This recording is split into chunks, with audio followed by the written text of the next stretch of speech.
Olá, eu lhe desejo paz, eu lhe desejo bem. Eu estou chegando com palavras de luz para iluminar o seu viver e o seu conviver. Viver com. O tema que me traz hoje aqui é aprender a conviver.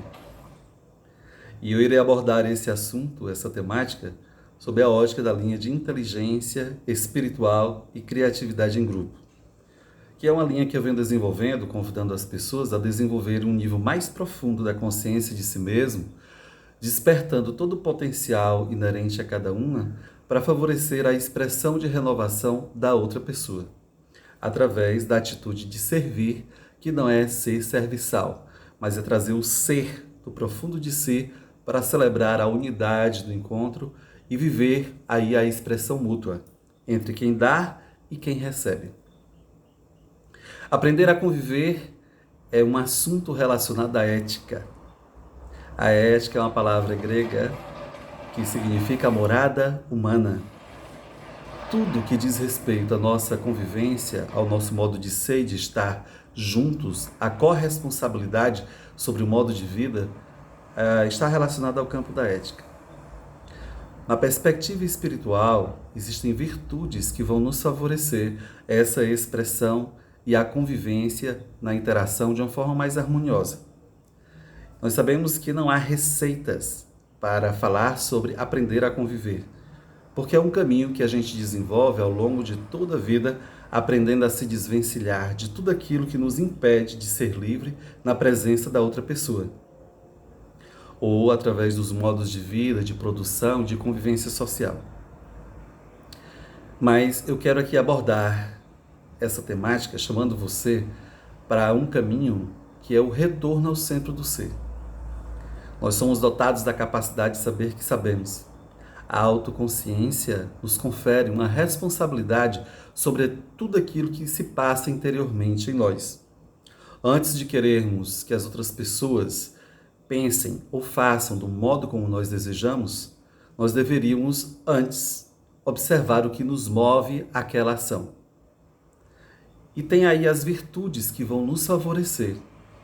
Essa autoconsciência, essa reflexão interior para viver a comunicação harmoniosa na interação com o outro.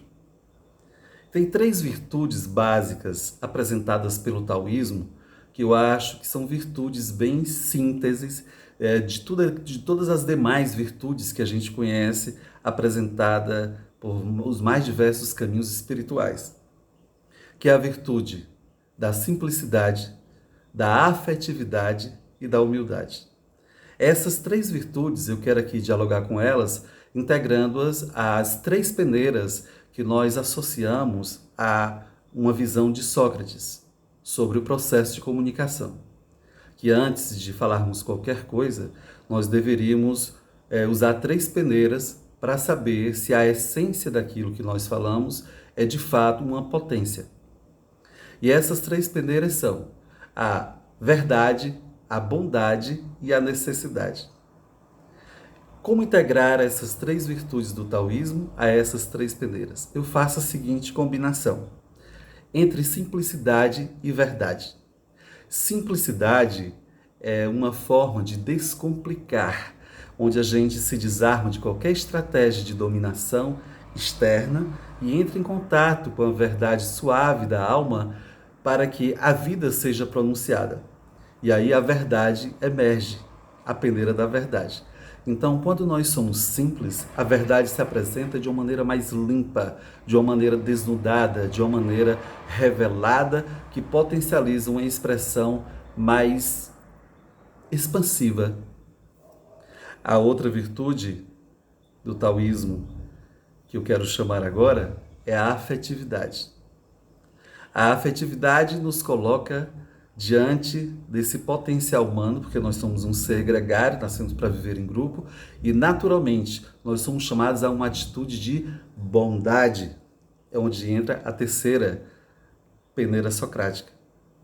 Aquilo que nós vamos fazer é uma bondade? Aquilo vai fazer bem? Vai gerar mais vida?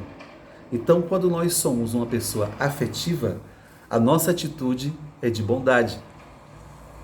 A terceira virtude que nos aproxima dessa humanidade espiritualizada é a humildade, que eu combino com a peneira da necessidade. Quando nós somos humildes, nós não estamos querendo impor a nossa própria vontade sobre a vontade do outro. Nós fazemos um esforço grande para perceber qual é a necessidade de vida que ali está. Então, quando nós unimos essas três virtudes, que é simplicidade, afetividade e humildade, com verdade, bondade e necessidade, nós geramos uma potência criativa que é favorecer que a minha vida e a vida do outro se renove.